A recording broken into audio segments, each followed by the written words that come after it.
देखा आपने, यही है हमारी वो मच्छरदानी बन गई है। ये देख रहे हैं, ये ऊपर का है, ये ऊपर का भाग है और ये नीचे का है। तो ये देखिए, आप लोग को दिखाई दे रहा होगा, ऐसे ही बनी हुई है। ऊपर का भाग है और ये नीचे का हिस्सा है।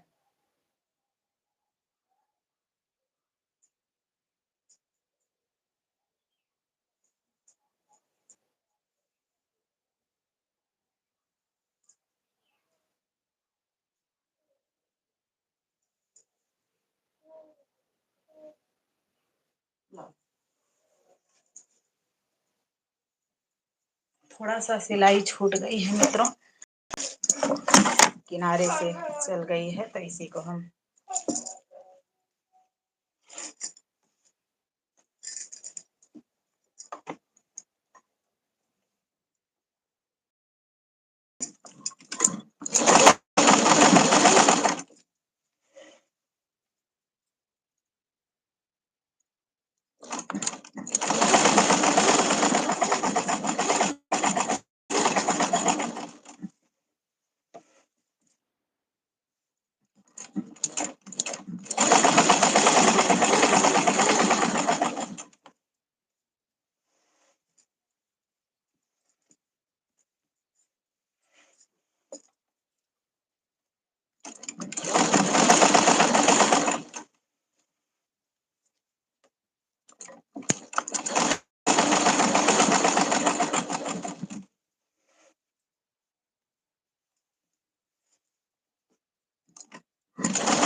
चलिए बन करके रेडी हो गई है।